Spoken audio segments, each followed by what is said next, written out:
Criança, vamos para a nossa última aula de hoje, que é a aula de ciências, na apostila do segundo bimestre, página 204 e 205.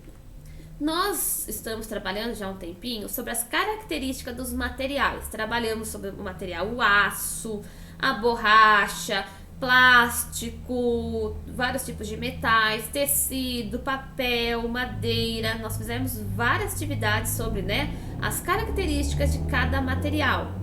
Então, hoje a gente vai fazer uma finalização aqui, tá bom? Do conteúdo.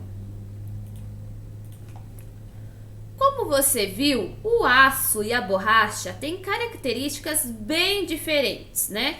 Na última aula teve experiências, né? Quem fez percebeu quantos eles são diferentes, quantas características deles são diferentes. Enquanto o aço é um material bastante durável e resistente, a borracha ela é mais flexível e macia, como a borrachinha de vocês de apagar, né? Ela até chega a dobrar, tem umas que até quebra, né? Tanta flexibilidade que tem, né? Flexibilidade que eu consigo amassar ela, né? Então é um material mais fácil de mexer. Ambos materiais têm muitas utilidades. O aço é muito utilizado na construção civil. Civil é construção de casas, prédios, tá? E se aplica em vários locais e tem diversos usos, como aeroportos, indústrias, por serem muito resistentes. A borracha é usada na produção de pneus de carro, balões de aniversários, bico de chupeta, entre outros objetos. Veja alguns usos do aço e da borracha, né? Que na primeira imagem nós temos a ponte de pedestre sobre o rio, né? Então não vai usar borracha, vai usar aço, porque o aço é resistente, né? Vai ficar anos e anos ali. Se fosse borracha, as pessoas iam passar. O que ia acontecer com a ponte? Ia afundar, né? Porque é flexível, é mais mole.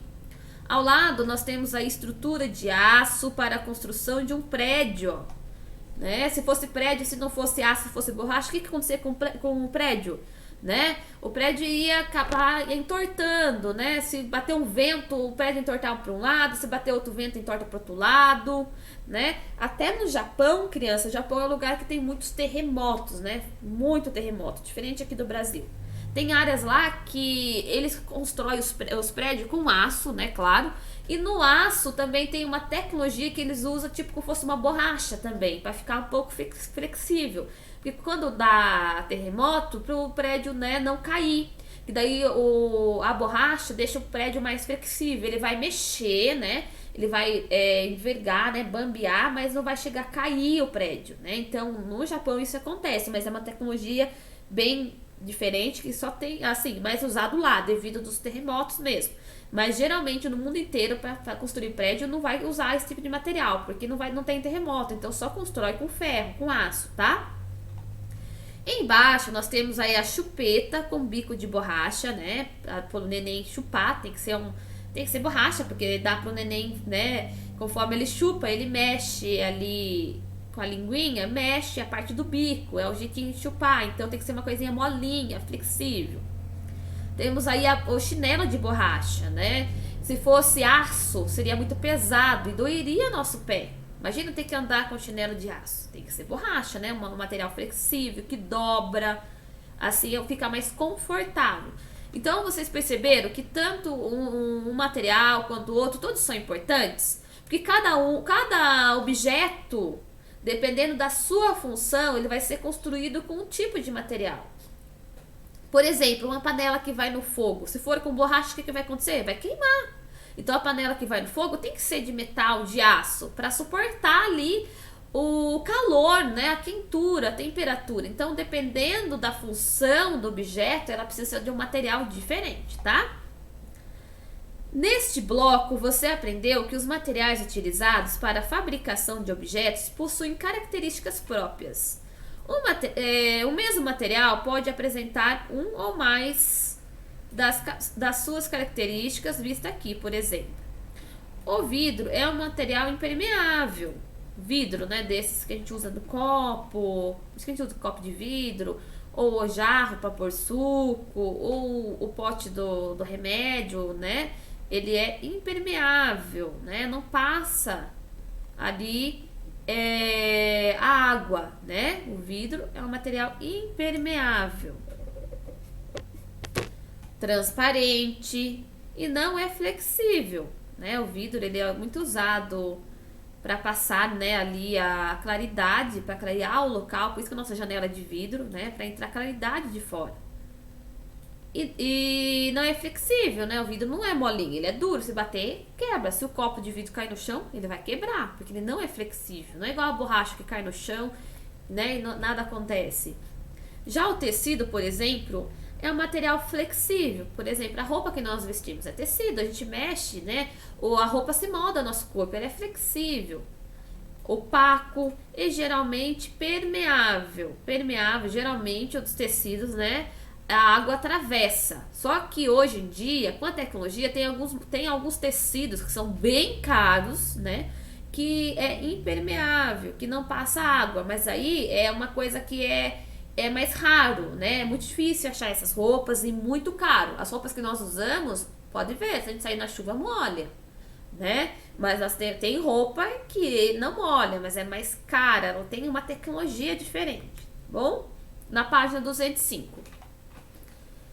Para a fabricação dos objetos é necessário escolher um material mais apropriado. Por exemplo, para fabricar um guarda-chuva é necessário utilizar material que seja flexível e impermeável, né? Porque guarda-chuva é para proteger a gente da chuva, então tem que ser impermeável, não pode entrar água. E tem que ser flexível também, porque se for um material duro, o guarda-chuva vai ficar aberto o tempo todo. Como que a gente vai sair de um lugar para o outro o tempo todo com o guarda-chuva aberto, duro, não fecha? Então tem que ser flexível, dá pra gente fechar, guardar no lugar para usar quando necessário, né? E se for um material que passa água, então não tem por que existir o guarda-chuva. Se a função dele é proteger a gente da chuva. Então, né? Então tem que ser um material aí impermeável, que não passe água. Sabemos que muitos materiais podem ser reciclados, como vidro, papel e alguns metais e plásticos, diminuindo o acúmulo e o descarte desses materiais na natureza, o que gera problemas ambientais, né? Nós temos aqui em Piracaia o projeto lá da reciclagem, né, da coleta seletiva. Esses materiais, né, vidro, papel, plásticos, metais, se vocês não deixarem para eles levar, dá para vocês venderem também, crianças ganhar um dinheiro com isso. Mas se não for possível, vocês podem deixar na rua para eles passarem pegando, né? Não coloque esses materiais no lixo comum, porque se você fazer essa separação desses materiais na sua casa, você vai estar ajudando o meio ambiente, né? O meio ambiente já está bem desgastado. Se não fazer isso, a gente não sabe o que vai acontecer no futuro, como vai ser o nosso planeta. Então é muito importante que vocês, né, tenham consciência, separe esses materiais da casa, deixe no dia, né, que passa o caminhão, deixa lá para ele levar, ou você leva para um lugar que vende esse material, que também você vai ganhar um dinheirinho, tá bom? Agora escreva algumas características dos materiais listados a seguir, com base em tudo o que foi estudado. Aqui embaixo temos o material plástico, né, que é esse daqui. Temos o papel, o tecido de algodão e a madeira, né? Então vocês vão escrever pelo menos uma característica, pelo menos, eu prefiro duas ou mais. Mas uma característica de cada material aí, tá? Por exemplo, o plástico. O plástico, ele é um material que passa água, né? A água entra nele ou não? Não, né? Ele é impermeável, a água não atravessa, né? O plástico também é flexível. Alguns, né? Tem plástico que é mais duro e tem plástico que é mais mole. Alguns são flexíveis, outros não, né? Mas o principal característica do plástico é que ele é impermeável, não atravessa a água, tá? O papel, se a gente colocar ele na água, o que acontece? Molha na hora. Então ele é permeável, né? Então vocês vão colocar aí uma característica ou duas de cada. E terminamos aqui a nossa aula, tá? Tenha aí um bom dia e até logo para quem foi para a aula online.